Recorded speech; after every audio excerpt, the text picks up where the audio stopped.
The morning sun cast long shadows across Henderson Field on August 23, 1943, when Lieutenant Commander Corvettes Maitland made the decision that would transform American fighter doctrine in the Pacific.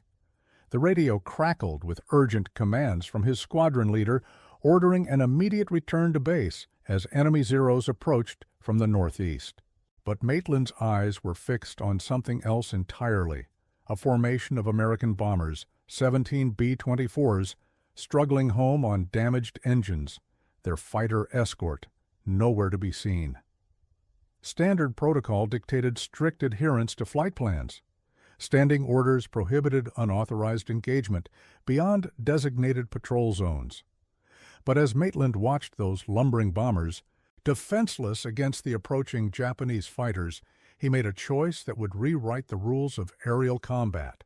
He banked his P-51 Mustang hard to starboard, pushing the Merlin engine to its limits, and dove directly toward the enemy formation. No one in the 15th Fighter Group knew that one man's defiance that morning would become the tactical foundation for every long-range escort mission that followed.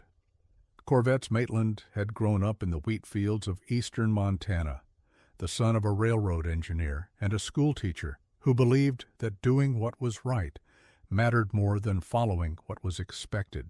His father, Bjorn Maitland, had immigrated from Norway in 1921, bringing with him an unshakable belief that a man's worth was measured by his willingness to stand up when others could not.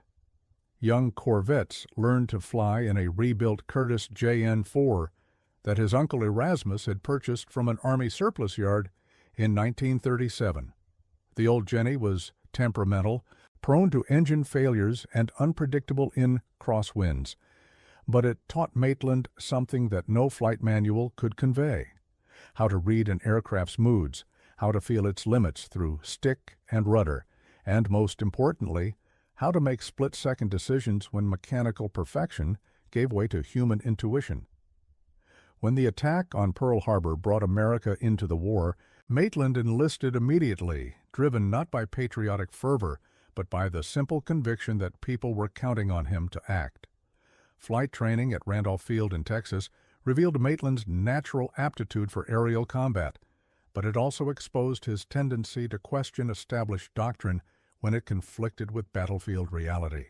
His instructors noted his exceptional gunnery scores and his uncanny ability to predict enemy movements, but they also documented several incidents where he had deviated from prescribed attack patterns to achieve better tactical results. Captain Demetrius Wallenstein, his primary flight instructor, wrote in one evaluation that Maitland possessed an instinctive understanding of three-dimensional combat that could not be taught, but warned that his independent streak might prove problematic in a service that demanded absolute adherence to command structure. During advanced fighter training in Nevada, Maitland flew the P-40 Warhawk and later the P-38 Lightning, mastering the technical aspects of each aircraft while developing his own theories about energy management and deflection shooting. He studied gun camera footage obsessively, analyzing not just successful kills, but near misses and tactical failures, building a comprehensive understanding of aerial combat that went far beyond what was taught in the classroom. When Maitland was assigned to the 15th Fighter Group in March of 1943, he encountered the P-51 Mustang for the first time, and the meeting would prove transformative for both pilot and aircraft. The Mustang was still relatively new to Pacific operations, having been developed initially for the Royal Air Force before being adopted by American forces. With its Packard-built Merlin engine and laminar flow-wing design, the P-51 represented a quantum leap in fighter performance, capable of ranges and speeds that previous American fighters could not match. But more than its technical specifications, the Mustang possessed what pilots called honest flying qualities. It responded predictably to control inputs, remained stable in high-speed dives, and gave clear warning before reaching its limits. Maitland spent hours studying the aircraft's manual, memorizing performance charts and learning every system, but he also spent countless hours simply sitting in the cockpit, familiarizing himself with the placement of every switch and gauge until operating the aircraft became second nature. He had no idea that soon those instincts would be all that stood between life and annihilation. The air war in the Pacific during 1943 had reached a critical juncture that would determine whether American forces could maintain their advance toward Japan or find themselves locked in a stalemate that might last for years. Following the decisive naval victory at Midway in June of 1942, American strategy centered on a series of amphibious assaults designed to capture key airfields and harbors that would serve as stepping stones toward the Japanese home islands. But this strategy depended entirely on air superiority, and achieving that superiority required fighters capable of escorting bombers on long-range missions deep into enemy-held territory. The mathematical reality was sobering. Bomber formations flying without fighter protection suffered casualty rates approaching 50%, making sustained strategic bombing campaigns impossible. Japanese Zero fighters, while lacking the armor and firepower of their American counterparts, possessed exceptional range and maneuverability that allowed them to intercept bomber formations hundreds of miles from their bases. The Mitsubishi A6M-0 had dominated Pacific air combat since the war's beginning, earning a fearsome reputation among Allied pilots for its ability to outmaneuver any fighter the Americans could field. Zero pilots were among the most experienced in the world, many having honed their skills during years of combat over China before Pearl Harbor brought America into the conflict. Captain Saburo Sakai, one of Japan's leading aces, would later write that American pilots in early 1943 displayed courage and determination, but lacked the tactical flexibility necessary for success against experienced Japanese fighters. The Zero's long range allowed it to escort Japanese bombers on extended missions while simultaneously intercepting American formations far from their bases, creating a strategic advantage that American commanders struggled to overcome. Standard American doctrine called for tight defensive formations and predetermined attack patterns. But these tactics played directly into Japanese strengths, allowing Zero pilots to dictate the terms of engagement and exploit American predictability. The introduction of the P-51 Mustang into Pacific operations represented more than just a new aircraft. It embodied a fundamental shift in American strategic thinking about long-range air combat. Unlike previous American fighters, which had been designed primarily for short-range interception or ground attack missions, the Mustang was conceived as an escort fighter capable of accompanying bombers throughout their entire mission profile. With external fuel tanks, a P-51 could remain airborne for over 8 hours, flying missions that would have been impossible for earlier fighters. But range alone was not enough.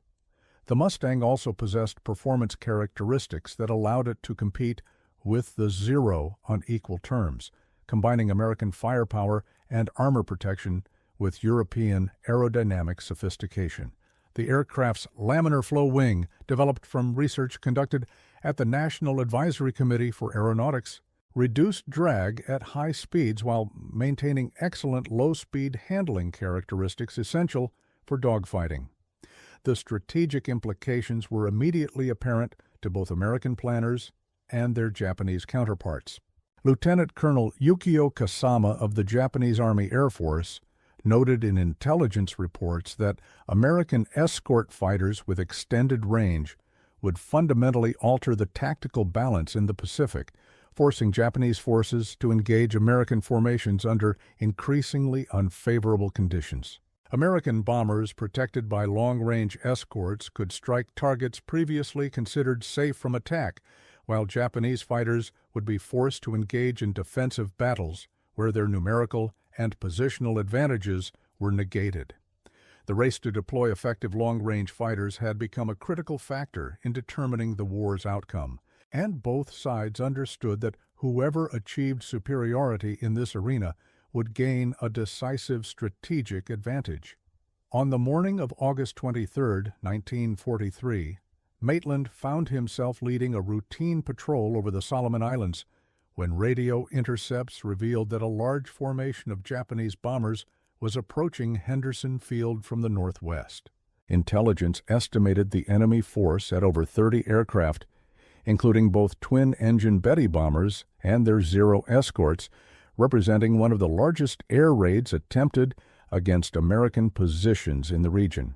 Standard procedure called for all available fighters to establish defensive positions over the airfield, creating multiple layers of protection against incoming attackers. But as Maitland's flight climbed to intercept altitude, his radio operator, Sergeant Apollinaris Hendricks, intercepted an urgent transmission from a formation of B-24 Liberators returning from a bombing mission against Japanese positions on Bougainville. The bombers had encountered heavy anti-aircraft fire over their target and were flying with multiple aircraft damaged, several engines out, and no fighter protection for the 300-mile journey home. The tactical situation presented Maitland with an impossible choice that would test everything he had learned about leadership, duty, and the sometimes competing demands of following orders versus protecting his fellow airmen. His squadron had explicit instructions to maintain defensive positions over Henderson Field, where ground control anticipated the main Japanese attack would focus. Abandoning those positions to escort damaged bombers would leave the airfield vulnerable to enemy attack and constitute a direct violation of his orders. But Maitland could also see that without fighter protection, the 17 B-24s would likely be intercepted and destroyed by Japanese fighters long before reaching safety. Each bomber carried a crew of 10 men, 170 American airmen whose lives depended on decisions made in the next few minutes. Flight Lieutenant Thessalonian Murdoch, Maitland's wingman and closest friend in the squadron, later recalled the moment when everything changed. Corvettes keyed his radio and asked for permission to investigate the bomber formation's status. Control denied the request, emphasizing that our primary mission was airfield defense. But I could see him watching those B-24s struggling home on the horizon, smoking and losing altitude. He went quiet for maybe 30 seconds, the longest 30 seconds of my life. And then he made the call that changed everything. Maitland's voice came across the radio calm and decisive. "Red Flight, we're going to provide escort for those bombers. Acknowledge?" The response from his 3 wingmen was immediate and unanimous. They would follow him regardless of orders or consequences. Banking away from their assigned patrol sector, Maitland led his flight toward the damaged bomber formation, pushing their Mustangs to maximum cruise speed to close the distance before Japanese fighters could intercept the vulnerable B-24s. As they approached the bombers, the full scope of the tactical challenge became apparent. The Liberators were flying at barely 8,000 feet, well below their normal operating altitude, with several aircraft trailing smoke and struggling to maintain formation. Worse, radar operators had detected a large formation of Japanese fighters approaching from the east, estimated time to intercept less than 15 minutes. Standard escort doctrine called for fighters to maintain position above and behind the bombers, using altitude advantage to dive on attacking enemies. But with the B-24s flying so low and damaged, traditional tactics would be inadequate against the superior numbers and altitude advantage the Japanese fighters would possess. The mathematics of the situation were stark and unforgiving. 4 American fighters against an estimated 25 to 30 Japanese Zeros. With the additional burden of protecting 17 heavy bombers, too damaged to defend themselves effectively, every tactical manual emphasized that fighters should never accept engagement at unfavorable odds, particularly when protecting valuable bomber formations. The rational decision would have been to radio for additional support and hope that other American fighters could reach the scene in time. But Maitland understood that reinforcements were fully committed to defending Henderson Field against the main Japanese attack, and by the time additional fighters became available, the bomber formation would already be destroyed. He had perhaps 10 minutes to devise a tactical solution that would allow 4 fighters to protect 17 bombers against overwhelming enemy numbers. As the Japanese fighter formation closed to within visual range, Maitland made the second crucial decision that would define the engagement and ultimately influence American fighter doctrine throughout the Pacific Campaign. Rather than maintaining traditional escort positions, he ordered his flight to spread into an extended line, a breast formation, with each Mustang responsible for protecting a specific sector of the bomber formation. This configuration violated established doctrine, which emphasized concentration of force and mutual support between fighters. But it maximized the defensive coverage his small force could provide. More importantly, Maitland instructed his pilots to ignore individual Japanese fighters and focus exclusively on any enemy aircraft that posed an immediate threat to the bombers. "Do not chase kills," he radioed. "Stay with the bombers and engage only threats to the formation. Make every shot count." The Japanese attack commenced with textbook precision as Zero fighters dove from altitude in coordinated waves designed to overwhelm American defenses through sheer numbers and superior positioning. The lead elements targeted the B-24 formation's flanks, attempting to force the bombers into defensive turns that would scatter the formation and create opportunities for individual attacks.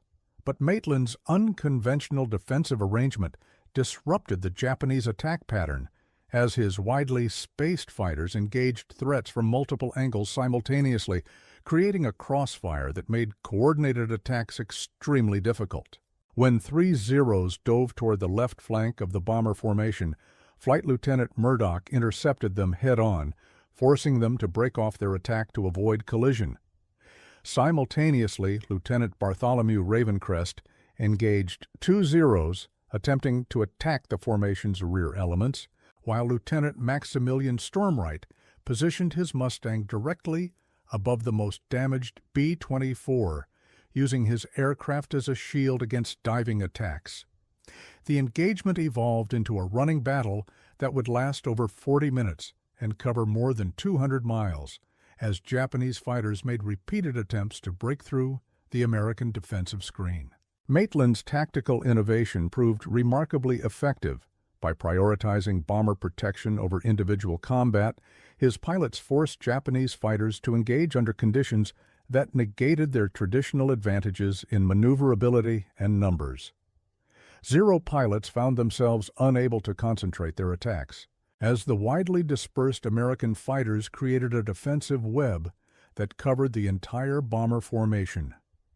Moreover, the Mustang's superior firepower began to tell as the battle progressed, with each American fighter mounting .650 caliber machine guns compared to the Zero's lighter armament.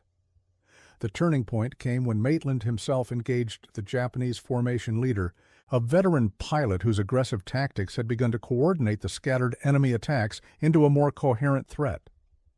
Rather than engaging in traditional dogfighting maneuvers, Maitland used his aircraft's superior dive performance to execute a series of high-speed attack passes, each one forcing the Japanese leader to break off his attack on the bomber formation.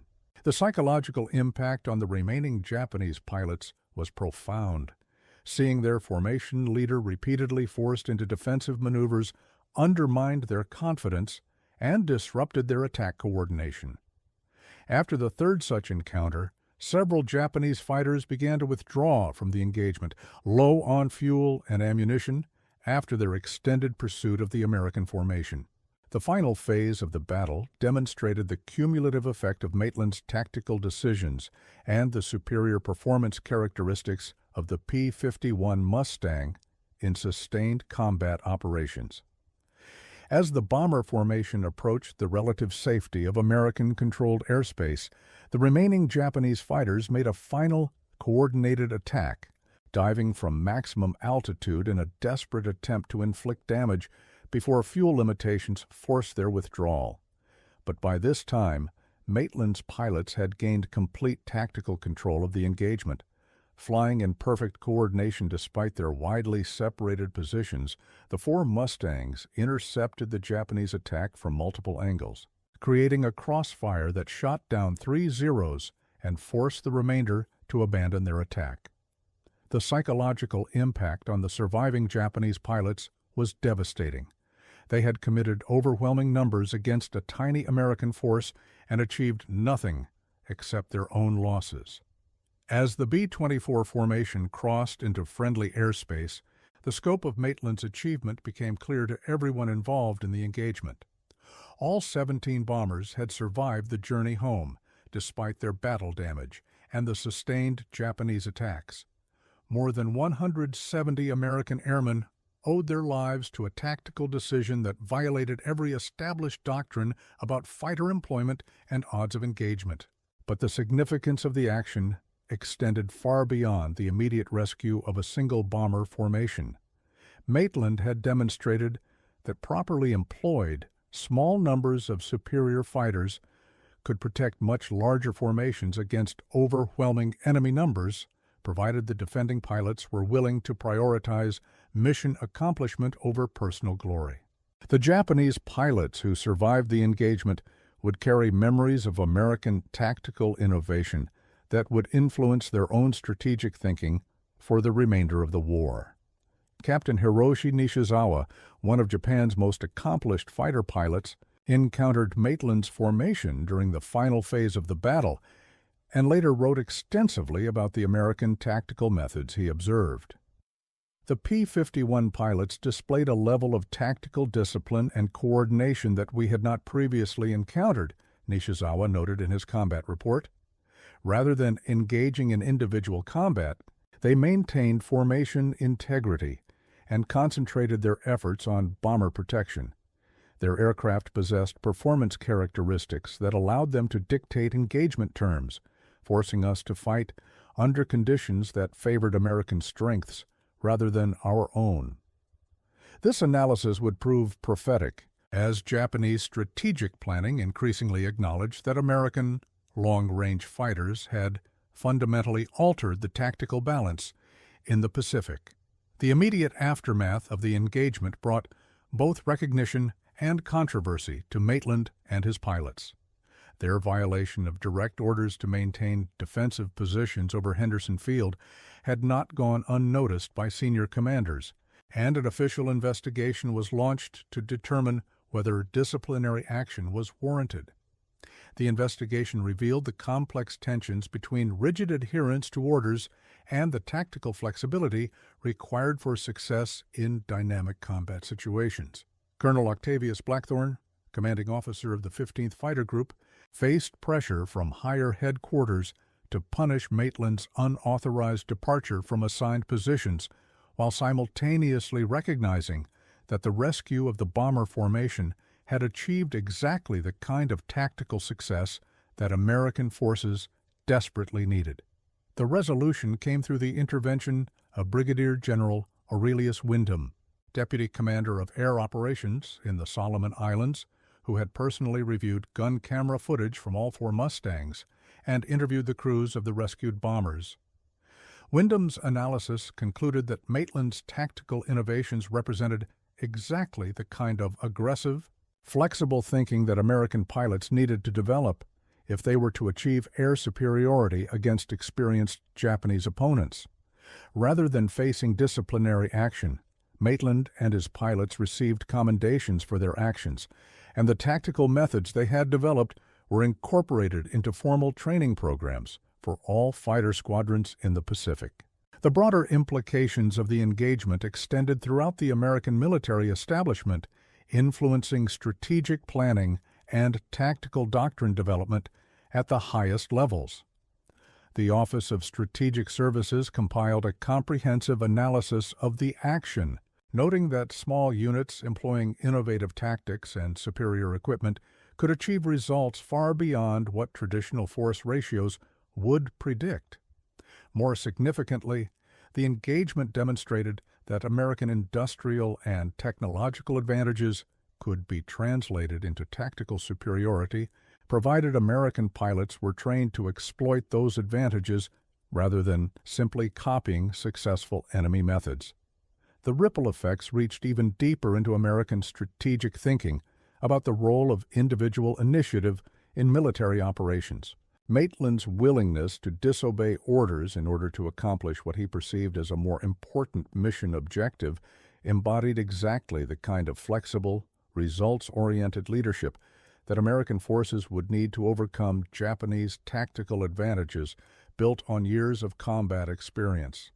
The engagement became a case study in military leadership schools, illustrating the sometimes difficult balance between military discipline and tactical effectiveness. For the Japanese military establishment, the implications were equally profound, but considerably more troubling. The engagement represented the first clear demonstration that American fighters could successfully protect bomber formations during extended missions deep into Japanese-controlled territory. If American forces could deploy large numbers of such aircraft, the strategic initiative in the Pacific would shift dramatically in favor of the United States. Japanese planners began developing countermeasures, including longer-range interceptors and improved radar networks, but they also recognized that American industrial capacity would ultimately overwhelm any defensive measures Japan could deploy. The technical aspects of the P-51 Mustang's performance during the engagement provided valuable intelligence about American aircraft capabilities that influenced Japanese aircraft development programs throughout the remainder of the war. Zero pilot reports consistently emphasized the American fighters' superior performance at high altitude and high speed, characteristics that Japanese designers struggled to match given limitations in engine technology and strategic materials. The Mustang's ability to maintain combat effectiveness throughout extended engagements particularly impressed Japanese analysts, who noted that American pilots could afford to engage in sustained combat because their aircraft possessed the fuel capacity and structural durability necessary for prolonged operations. Perhaps most significantly, Japanese pilots began to develop a grudging respect for American tactical innovation and the performance characteristics of American equipment. This represented a fundamental shift from early war attitudes, when Japanese pilots had generally dismissed American fighters as inferior in all respects except firepower and armor protection. The recognition that American pilots flying superior equipment could achieve tactical results previously thought impossible forced a complete reevaluation of Japanese strategic assumptions about the air war in the Pacific. Lieutenant Commander Corvettes Maitland continued flying combat missions throughout 1943 and into 1944, accumulating a total of 13 confirmed victories and playing key roles in several major air battles that helped establish American air superiority throughout the Central Pacific. His tactical innovations were formally incorporated into fighter training programs, and he was eventually assigned to the Naval War College to help develop improved escort tactics for long-range bombing operations. After the war, he returned to Montana, where he worked as a commercial pilot and flight instructor while raising a family and operating a small aircraft maintenance business. The bomber crews whose lives Maitland saved during the August 23rd engagement maintained contact with him for decades after the war, organizing annual reunions and ensuring that his actions received appropriate recognition from military historians and aviation enthusiasts. Captain Leonidas Brightwater, pilot of the most heavily damaged B-24 in the formation, wrote extensively about the engagement in his post-war memoirs, emphasizing how Maitland's tactical decisions had provided exactly the kind of protection that standard escort doctrine could never have achieved under such circumstances. In the broader context of World War II aviation history, the engagement represented a turning point in American tactical thinking about fighter employment that would influence air operations for decades to come. The concept of flexible escort tactics, prioritizing mission accomplishment over rigid adherence to predetermined formations, became standard doctrine throughout the American Air Forces. More importantly, the engagement demonstrated that properly trained pilots flying superior equipment could overcome significant numerical disadvantages through tactical innovation and aggressive execution. The Japanese recognition of American tactical and technological superiority, exemplified by their respect for the P-51 Mustang's capabilities, represented a crucial psychological shift that contributed to eventual American victory in the Pacific. When enemy pilots begin to admire the equipment and tactics of their opponents, the strategic balance has shifted decisively. Japanese fighter pilots who had once approached combat with confidence in their own superiority now found themselves acknowledging that American fighters like the Mustang represented a level of technological and tactical sophistication that Japan could not match. The legacy of that August morning in 1943 extends far beyond the immediate tactical results achieved by 4 American fighters protecting 17 bombers against overwhelming odds. It encompasses fundamental questions about leadership, duty, and the sometimes competing demands of following orders versus achieving mission success. Maitland's decision to disobey direct orders in order to protect fellow airmen embodied exactly the kind of flexible, mission-oriented thinking that would characterize American military success throughout the remainder of the war. The mathematical precision of the engagement's results: 170 American lives saved, 3 Japanese fighters destroyed, 0 American losses, tells only part of the story. The broader significance lies in how one man's willingness to think beyond established doctrine and act on his convictions changed the course of air combat throughout the Pacific. Japanese pilots who witnessed the engagement carried with them a new understanding of American capabilities that would influence every subsequent air battle. The P-51 Mustang became more than just another fighter aircraft. It became a symbol of American technological innovation and tactical flexibility that earned respect even from enemy pilots who faced it in combat. When Japanese fighter pilots began acknowledging the superiority of American equipment and tactics, they were admitting that the strategic initiative in the Pacific had shifted permanently in favor of the United States.